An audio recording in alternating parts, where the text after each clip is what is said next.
Bu Iriana jadi mastermind di balik pencalonan Gibran. Nah, emak urusan sama anak, dibilang mastermind. Iya, emak. Siapa ibu yang nggak mau anaknya berhasil? Siapa ibu yang tidak ingin anaknya berhasil apa segala macam? Tapi kalau mastermind menurut saya itu mungkin nggak mastermind karena banyak orang yang bekerja untuk itu. Pasti diprioritaskan PDIP untuk bergabung. Pasti itu. Kenapa, diajak bicara tuh pasti itu. Ini partai besar, iya partai besar, ya kan? Hubungan Ibu Mega dengan Pak Prabowo juga baik, sangat baik lah hubungan mereka tuh berdua tuh sangat baik lah. Mereka berdua sangat baik. Tapi mungkin ada yang jadi penghalang, misalnya hubungan Ibu Mega dengan Pak Jokowi. Nah, tadi ini misalnya pertanyaan lanjutannya ini. Ya, ini jadi penghalang. Ini sudah pertanyaan lanjut. Apakah Pak Prabowo akan menjadi penengah? Kalau minta kekuasaannya di depan publik, orang akan melihatnya jelek. Kami minta 7 kursi menteri, kami minta 5. Ini masyarakat bilang itu jelek. Kenapa? Ini kan kabinet presidensial. Semuanya di depan publik itu semuanya harus ngomong ini hak prerogatif presiden. Walaupun di belakang dia berunding, Pak kasih kita 5 lah Pak gitu.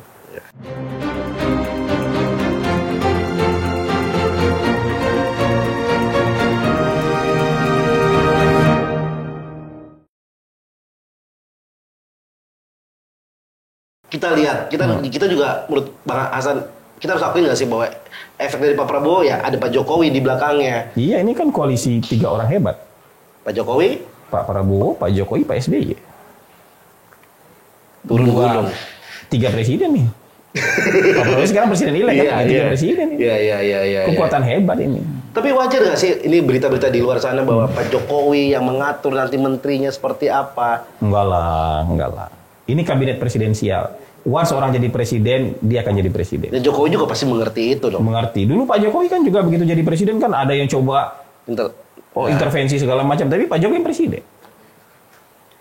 Sekali orang jadi presiden. Tapi persoalan misalnya ada power sharing. Power sharing maksud saya ada orang-orang baik yang ikut kabinet sekarang kan Pak Prabowo juga di kabinet sekarang. Ya. Menurut dia itu bagus kemudian dia pertahankan. Why not? Sebagai juga simbol dari keberlanjutan kan Pak Prabowo nyatakan kita keberlanjutannya Pak Jokowi. Berarti apa nanti porsinya kira-kira? Jadi orang itu kadang-kadang dibilang Pak Jokowi intervensi Pak Prabowo untuk naruh menteri. Iya nggak begitu cara lihatnya. Sekali orang jadi presiden lah. Yang tanda tangan dia kok. Ya dia melihat juga lah ya. Iya dia melihat kayak gitu juga. Cuman kalau misalnya dia mau pakai orang-orangnya Pak Jokowi yang bagus-bagus tuh. Kenapa juga? Kenapa juga? Bukan masalah kan. Itu bukan intervensi. Ya. Gitu. Itu penilaiannya Pak Prabowo sendiri. Penilaiannya Pak Prabowo sendiri. Jadi tergantung Anda mau melihatnya dengan hati yang bersih atau dengan hati yang penuh curiga. Kalau melihatnya dengan cara tempo, wah ini Pak Jokowi mulai intervensi. Intervensi. Lagi intervensi gimana?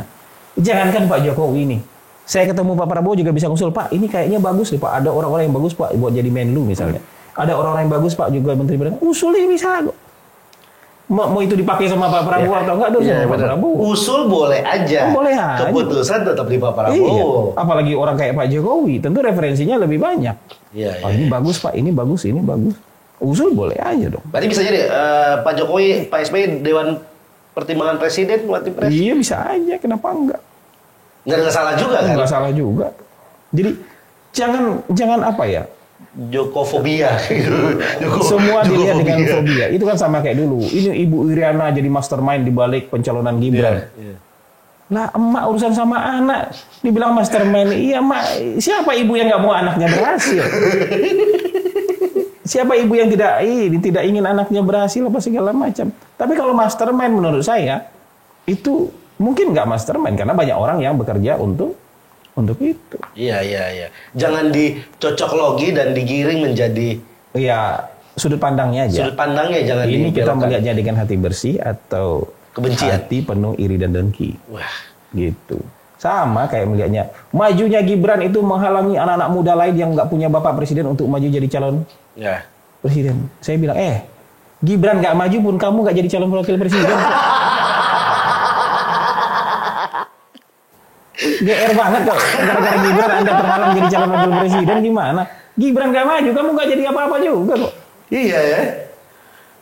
Coba Gibran nggak maju, kamu jadi wakil presiden nggak? Ya gini-gini aja di sini bikin podcast. Saya juga begini-begini aja. Kan yang berapa orang sih dari 270 juta penduduk Indonesia sekali 5 tahun yang ada di kertas suara itu berapa orang sih? 6 orang. Ya. Balik. Kalau Ya. 2 calon 4 orang. Sampai 100 tahun Indonesia merdeka nggak nyampe 100 orang tuh yang ada di kertas suara. Filternya udah banyak ya Bang ya. Filternya udah banyak, jadi nggak ada urusan Gibran jadi calon wakil presiden hak kamu dihalang-halangi. Ya tapi kan katanya merusak Bang. Gibran Merusak maju ini. itu merusak tatanan. Di mana Yang urusan tatanannya? ada. Kesempatan siapa yang dihalangi? Ya, nggak ada sih sebenarnya. Ya nggak ada. Kalau persoalan dia anak presiden aksesnya lebih bagus, iya gimana?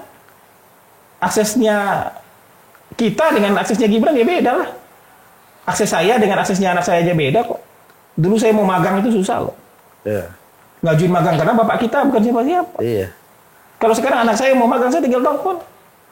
Iya juga. Ini kan soal akses. Kan nggak mungkin juga abang membiarkan anak abang ya. Iya. Tapi kalau dalam konteks pemilu jurinya siapa? Rakyat. Bisa nggak rakyat bilang ini nggak benar terus kemudian dia nggak pilih? Bisa.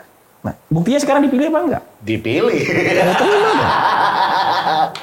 Jadi kalau percaya, jadi gini, orang-orang ini kadang-kadang setiap sebentar bilang, suara rakyat, suara Tuhan. Ya. Begitu rakyat yang perwujudan suara Tuhan itu udah ngasih pilihan, nggak percaya dia.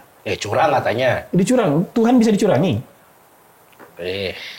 Ada lagi tuh yang teman dari PKS itu tiap sebentar bilang, Anda boleh berencana, tapi betapapun hebat Anda berencana, Tuhan yang memutuskan. Ya. Sekarang Tuhan udah bikin keputusan, nggak percaya dia itu keputusan Tuhan. Spiritualitas dan religiusitasnya dipertanyakan. Tapi ya itu juga aku percaya Bang bahwa mau apapun yang terjadi kehendak teratas itu di Tuhan. Ya. Mau lu benar, lu dicurangin kalau Tuhan bilang lu yang menang. Iya. Mau dia curang kayak gimana? Kalau kalah Ya kalah. Tapi kalau Tuhan bilang dia menang ya sudah. Iya. Ada jalannya sendiri nih mungkin. Iya. Tuhan pengen misalnya ya tata curang dan dimenangin pun ya udah itu rencananya. Iya. Tugas kita adalah menerima. Iya. Buat saya sih perjalanan hidup Pak Prabowo itu adalah contoh paling sempurna. Wah. Soal keteguhan hati, keyakinan sama Tuhan. Oke. Bukan soal ambisi. Kalau soal ambisi kita ada capeknya. Ambisi nih tapi gagal, kita pasti capek. Pak Prabowo itu bukan ambisi menurut saya, itu udah keyakinan. Gimana caranya 20 tahun di luar pemerintahan gagal dari konvensi Golkar 2004 kalah. Ya kan? 2009 jadi calon wakil presiden kalah. Jadi capres 2014 2019 kalah. Kalau cuma ambisi udah menyerah, Bang. Udahlah, udah umur 70-an juga. Udah nyerah. Udahlah. Udah nyerah. Istirahat aja. Ini sama kayak Anwar Ibrahim. Perjalanannya hampir persis sama. Waktunya. Bayangkan dua-duanya putra mahkota di zamannya tahun 97 98 dua-duanya putra mahkota. Tahun 98 ini kena pecat. Anwar Ibrahim 2001 masuk penjara. Putra mahkota kelempar jauh dari pusat kekuasaan. Ya. Mencoba berkali-kali kalah. Tahun lalu baru Anwar Ibrahim sukses. 20 tahun lebih juga. Ya. Pak Prabowo tahun ini 20 tahun lebih juga. Nah, gimana obrolannya seru banget kan? Tapi info ini nggak kalah seru dan nggak kalah penting. Gue pengen ngasih tahu kalau Pesta Rakyat geser tanggal. Jadi tanggal 31 Agustus dan 1 September di Gambir G-Expo. Tuh, venue-nya aja udah gue kasih tahu. Jadi langsung aja cek di Instagram Pesta Rakyat. Ini soal keyakinan. Dia yakin sama Tuhan. Ya betul sih. Kalau saya kalah lagi ya berarti yang terbaik dari Tuhan, saya kalah. Ya. Tapi kalau saya menang ya jalan dari Tuhan saya.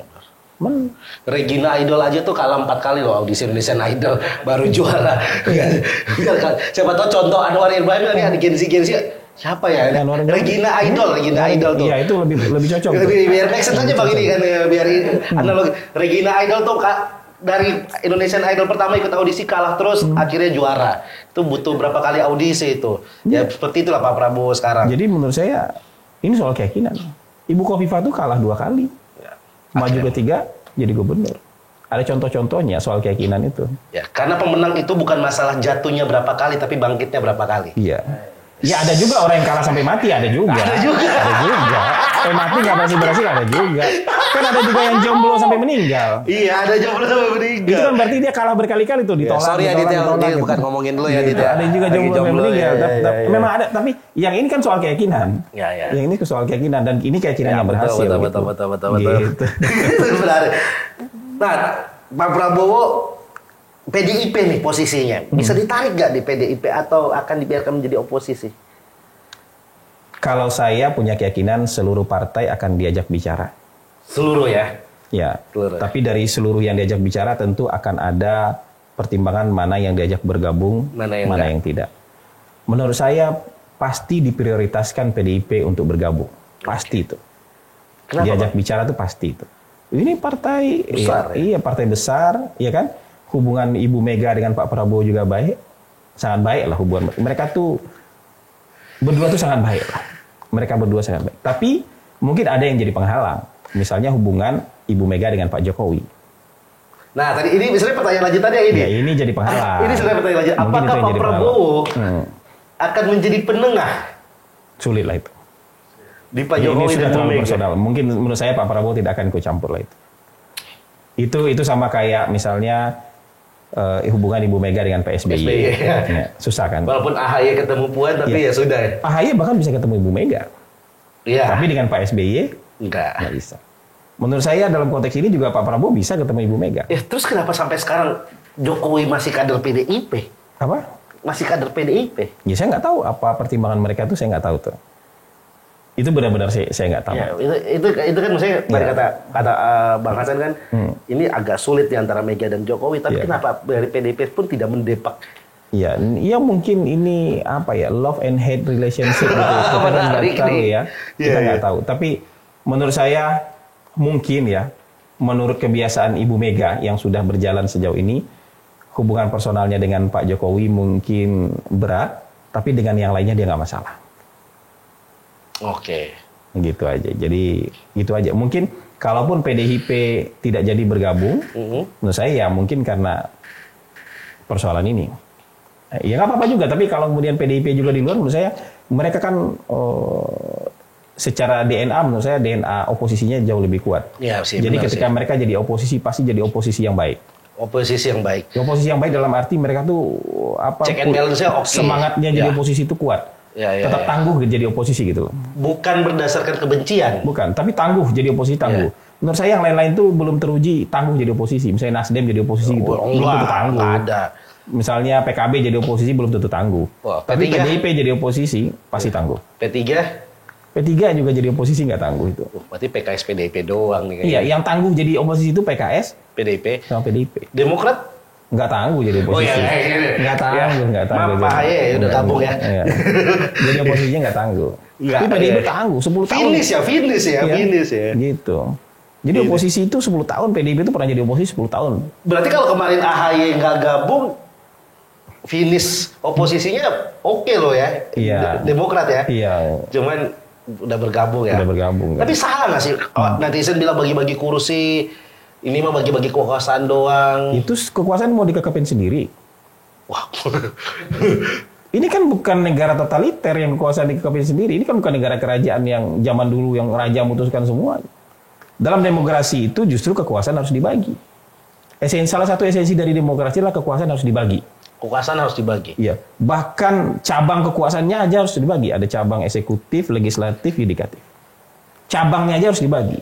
Posisi eksekutif itu juga harus dibagi dengan kewenangan masing-masing. Kalau itu nggak dibagi, mau dimakan sama siapa?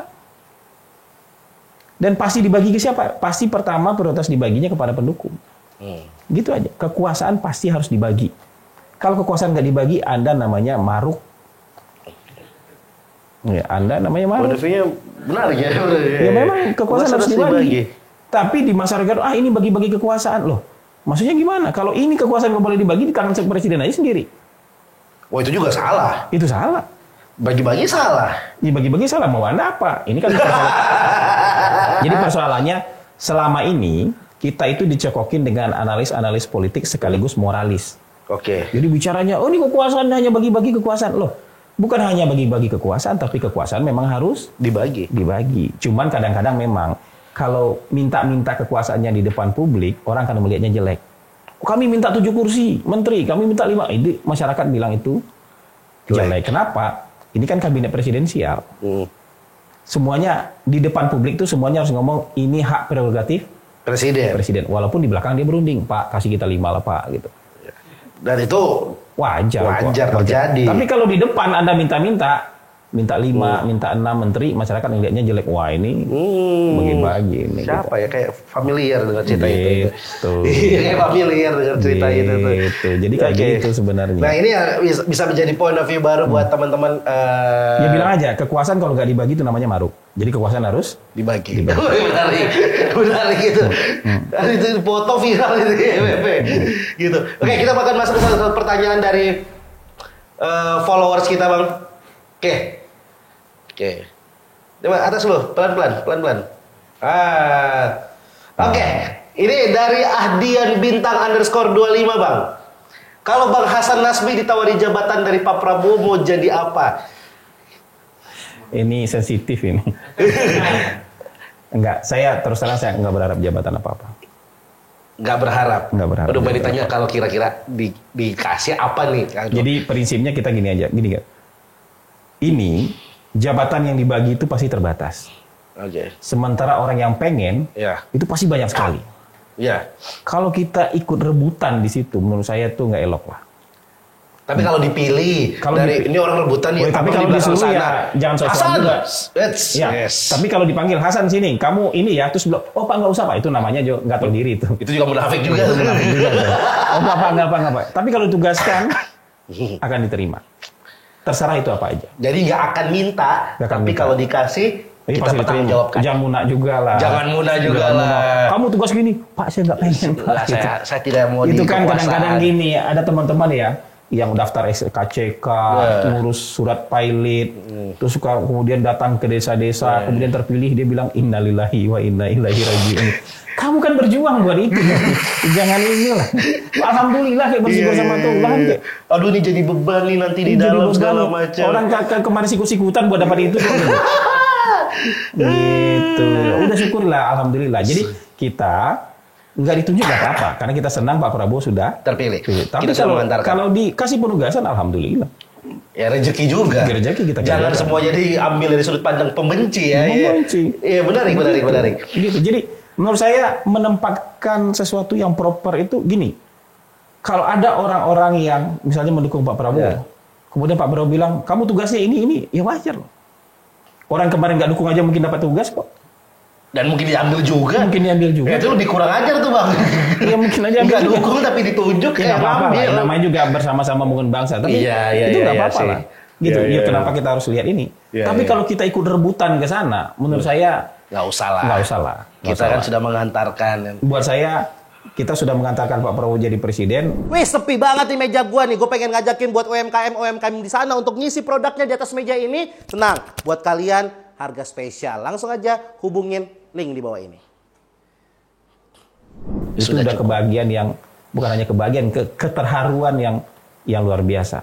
Gitu aja. Jadi Ya. kalau ditanya apa, blank saya. Mau jadi apa, blank saya. Tapi kalau apapun yang diberikan, Tugasnya, siap. Siap. Oke. Gitu aja. Ditanya jadi apa, blank kita repot. Iya bener juga ya. Coba tanya, kamu mau jadi apa kalau misalnya ditugaskan misalnya? Saya udah tahu kamu jadi apa. Jadi apa? Staf khusus Kementerian Pariwisata Malam saya. Nah itu. Ada malamnya. Pariwisata malam. Meningkatkan sektor ekonomi pariwisata malam. Oh iya, bagus lah. Karena pariwisata malam tuh ada undang-undangnya kan ya kalau nggak berarti salah ya. lebih gampang Pak Prabowo kasih tugas ke kamu daripada ke saya. Karena saya blank. Saya sidak klub-klub di Jakarta Iya. menyamaratakan harga alkohol saya. Iya. Lebih gampang kasih tugas ke dia nih daripada ke saya nih. Pipi gablu. Gitu. Oke, pertanyaan kedua bang.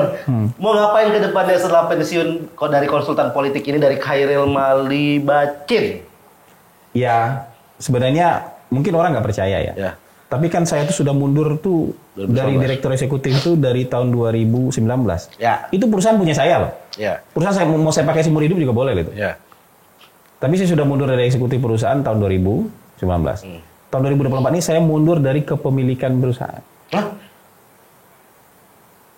Mundur Oke, dari kenapa, kepemilikan perusahaan. Ya, apa plannya? Iya. Bukan masa kenapa? Tapi apa Nah, plan? tapi menurut saya kan memang 2024 sudah kiamat kok buat konsultan politik. Doomsday ini.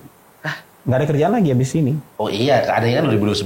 Iya, nggak ada kerjaan. Kamu mau ngidupin perusahaan 5 tahun tanpa kerjaan? Iya. Enggak sih bang. Nah, iya. Tutup lah kita berarti sama sini. Nanti aja bikin podcast 2009 lah. maksudnya, Bener Kalau juga podcast dia, Bang. masih bisa, tapi Oh, iya. konsultan politik udah nggak ada. Konsultan politik nggak ada kerjaan. Oh. Kalau berarti 2029 nanti baru ngapain Iya, lagi nih? Ya kalau kita udah terlanjur bikin rumah makan Padang gimana? Udah sibuk dengan rumah makan Padang. Iya, Masih mau iya. jadi konsultan politik kan Iya, belum tentu juga. iya, Jadi iya. yang kayak gitu. Tapi intinya kita harus bersiap untuk sesuatu. Maksudnya gini, ini kayak ibarat kematian, kita udah tahu nih matinya kapan nih. Ini udah waktunya nih. Udah waktunya mati nih. Setelah ini, umur paling panjang November 2029 karena itu masih ada pilkada. 2024 ya, 2024. November 2024. Masih bisa lah itu. Masih lah. ada pilkada, masih Iya. ada sambungan napas lah. Iya. Napas tambahan itu, Iya. bantuan pernapasan. Betul, Tapi setelah itu sudah. Bekerja untuk 5 tahun ke depan ya. Iya, sisanya teman-teman sudah harus mikirkan jalan keluar masing-masing. Oke. Mau Anda sadar atau tidak, konsultan politik selesai di tahun 2024. Jadi saya mundur, saya serahkan kepada anak-anak. Ini ada kesempatan terakhir kalian. Buat berkarir, buat eksis, buat dapat duit. Kalau saya masih di situ kan saya yang penikmat terbanyak karena saya pemegang saham Iya, iya. terbesar. Tapi kalau begitu saya lepas, mereka bisa bagi-bagi sama mereka. Dari pekerjaan-pekerjaan yang akan dapat di November, mereka kan bisa bagi-bagi sesama. Itu tak akan jadi tabungan mereka untuk hidup berikutnya. Nah kalau Hidup abang setelah sendiri kematian. ngapain setelah 2024? Sekarang menikmati hidup aja. Menikmati hidup. Menikmati hidup. Banyak tabungannya. Iya. Abang ini. Ya alhamdulillah kita sudah bisa menikmati hidup, nah gitu aja. Iya, iya. Gitu. Kita nih ngurus cuti susah kali. Kita menikmati hidup, ngurus bro. cutinya gampang, ngurus biaya cutinya yang susah itu. Ini mau Jadi saya ngapain? memang sebagian besar ketemu orang aja, ngobrol, ketemu orang. Kadang ketemunya kadang-kadang cuma ngomong kosong aja, tapi nggak apa-apa, itu membuat kita tetap hidup lah. Melatih otak juga berpikir. Melatih otak juga relasi berpikir, segala kayak macam. gitu. Jadi segitu aja. Ada satu perusahaan yang saya pertahankan, tapi itu jauh sekali dari konsultan politik karena tetap itu, ada lah, tetap ada yang dikerjakan lah iya, ya. Tapi itu sudah nggak ada urusannya dengan politik sama sekali. Oke. Gitu. Jadi Ini insight yang bagus ya. Konsultan politik hidup di tahun politik. hidup terakhir di tahun politik. ini. Hidup terakhir di tahun politik. Berarti hidupnya itu cuma setahun 2 tahun ya? Kalau dulu Wah, kita tiap tahun hidup. kenapa bang? Ada pilkada setiap tahun. Oh, nggak serentak. Kalau dulu kita pilkada tiap tahun. Oh, Nggak ada kosongnya kita dulu. nggak ada kosongnya. Kita ini Karena baru serentak. kosong ini kan 2021, 2022 aja. Iya. Karena serentak, ya berarti ya 5 tahun lagi baru ada. Iya, masalahnya kita nggak bisa ngambil misalnya 100 pilkada sekaligus, nggak mungkin. Paling banyak, 5 lah paling banyak. ya abang waktu pilkada paling banyak berapa Paling sih bang? banyak tuh 5. 5 paling banyak. Nggak ada paling banyak. Pilek ya? Pilek atau pilkada? Pilkada. Pilek ada? Nggak ada. Pilkada tuh paling banyak kita cuma 5 aja. 5 itu berarti 5 daerah ya? 5 daerah. 5 daerah. Itu udah paling banyak itu. Tapi 5 daerah kan buat 5 tahun ke depan ya? Pasti nggak bisa, buat 5 tahun pasti nggak bisa.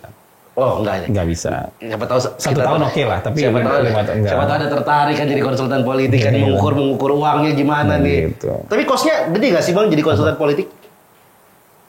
Tergantung skala perusahaan ya. Kalau perusahaan saya kan besar, konsultannya, Kosnya juga. kos bulanannya juga lumayan besar. Oh. Makanya saya suruh mereka mikir sendiri buat kos bulanan mereka.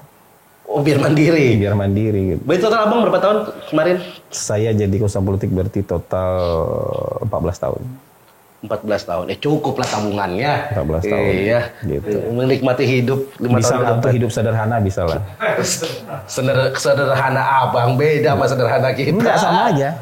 Jadi gini, orang itu, kenapa orang selalu ngerasa nggak cukup? Ya, karena Gaya hidup. ya betul. Kalau kebutuhan hidup itu rasanya nggak ada yang nggak cukup loh. Ya. Kebutuhan hidup, apa sih kebutuhan hidup? Ya benar sih bang. Misalnya kalau saya gaya hidup taruhan Alphard tuh gaya hidup. Kayak taruhan Alphard itu kayak hidup. Itu gaya hidup. Tapi sisanya kita sederhana aja. Iya. Gitu. Makan 3 kali sehari. Makan paling mahal berapa sih? Iya. Kalau 3 kali makan sehari, sebulan berapa sih kita kehabisan makan? Beli baju emang kita tiap hari beli baju enggak? Iya. Nah, buat rakyat-rakyat komisi yang sudah follow dan sudah subscribe komisi.co, gue pengen ngasih tahu ada akun media politik baru dengan bahasa Sunda namanya Politik Well. Kita bahas politik dengan bahasa Sunda dengan kedaerahan. Langsung aja follow di Politik Well. Langsung barudak well. Ya kan? BBM e-tol bisa kita takar lah Bisa bulanannya. takar lah. Jadi untuk hidup sederhana kayak gitu, kayaknya kita inilah. Itu Berani gimana berani lah ya. Ya, tapi Abis ini setelah pensiun gaya hidup nggak bisa lagi. Harus makin ditekan tuh bang. Taruhan udah nggak bisa lagi. Wah, abang jangan taruh terus. Nggak bisa lagi. Kalau kemarin kita masih punya Masih berani. masih berani taruhan. Kalau sekarang Kalau kalah di sini, menang di sini lah minimal kan. kalau sekarang ini udah pensiunan begini udah nggak bisa lagi taruhan udah. Nanti kalau masih tetap taruhan kan hidup sederhana itu artinya nggak bisa makan rumah makan sederhana kan ya. Jadi percuma hidup sederhana Kalau tapi masih nggak bisa taruhan makan. berarti kan kita udah nyetok mie instan aja bisa kan.